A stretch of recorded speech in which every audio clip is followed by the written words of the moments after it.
The world in 1914 feels solid and permanent. Empires stretch across maps like iron plates. Borders look fixed. Kings rule by blood. Armies drill in bright uniforms. Factories hum. Rail lines cut through forests and fields. Europe believes war will be short. Clean, contained. That belief dies fast. This war pulls in continents because power already spans the globe. Europe dominates trade routes, colonies, and seas.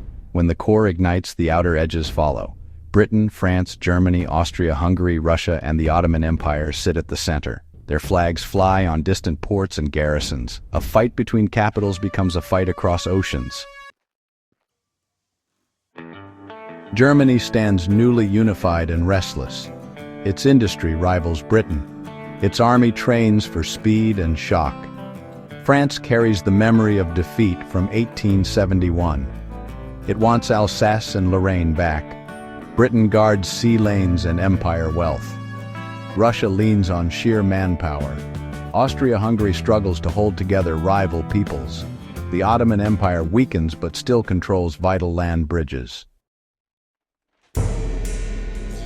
These powers lock themselves into alliances meant to prevent war. The opposite happens.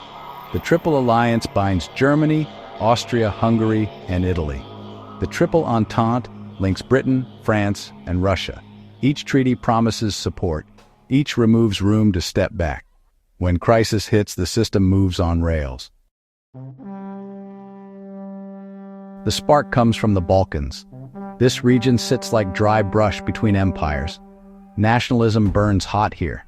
Small states want independence. Serbia dreams of a greater Slavic nation. Austria-Hungary fears collapse if that dream spreads. The tension stays constant, armed, watched.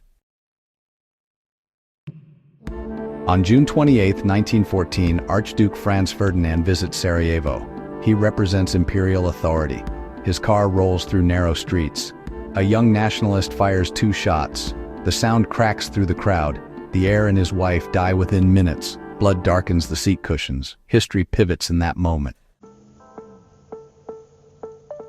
Austria-Hungary blames Serbia. Germany offers full backing, a blank check. Russia moves to protect Serbia. France stands with Russia. Britain watches Belgium. Mobilization orders go out. Train whistles scream across Europe. Steel wheels grind forward. Once armies move, stopping becomes impossible. Germany strikes first through Belgium to reach France. This violates Belgian neutrality, and well, that brings Britain into the war. What begins as a Balkan crisis turns continental in just a matter of days. By August, Europe is at war from the North Sea all the way down to the Alps. Soldiers march with packs weighing nearly 70 pounds, boots scraping gravel roads, and rifles knocking against bone. The Western Front, it freezes fast. Trenches cut across France and Belgium. Mud swallows men to the knee, and barbed wire tangles bodies. Machine guns rake open fields, and artillery shakes the ground without pause. The sound just never stops, day or night. Earth becomes both a shelter and a grave. The Eastern Front moves differently. Space allows motion. Germany and Austria-Hungary fight Russia across forests and plains. Armies clash near Tannenberg, and entire Russian units vanish.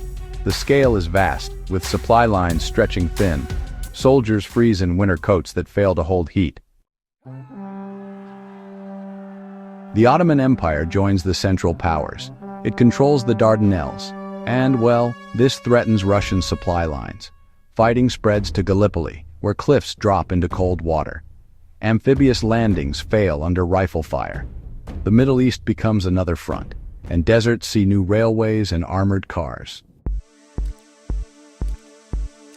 Colonies turn into battlefields. Indian troops fight for Britain in Europe and the Middle East. African ports and rail hubs become targets. Japan enters on the Allied side to seize German holdings in the Pacific.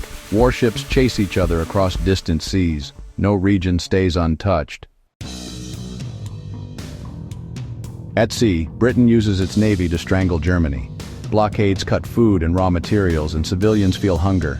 Germany responds with submarines. U-boats slip beneath waves and torpedoes smash into merchant hulls. Ships vanish in minutes, while the ocean fills with wreckage and oil slicks.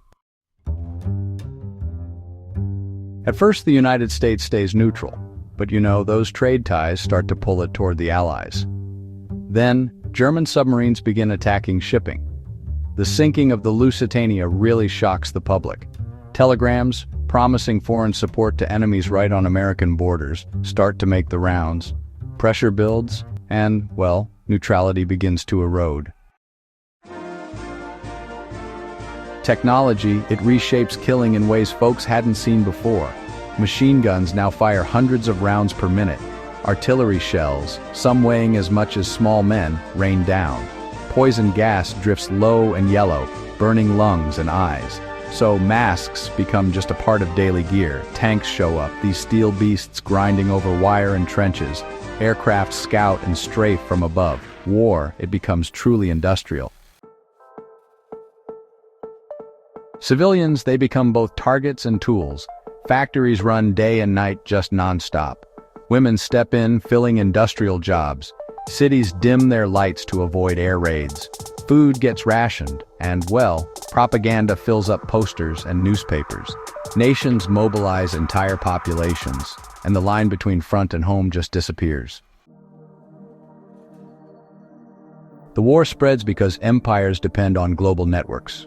Rubber from Asia, oil from the Middle East, wheat from the Americas. When shipping lanes close, survival is at stake. Every decision ties back to resources.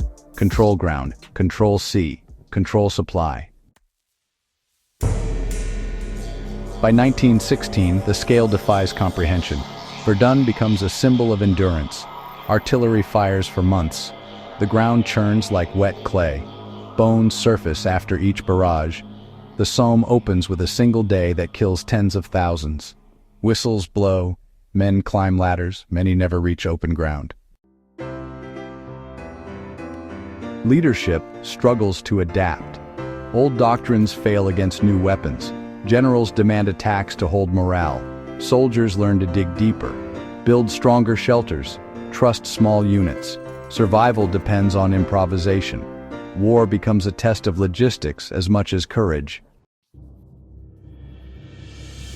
This conflict reshapes the map even before it ends.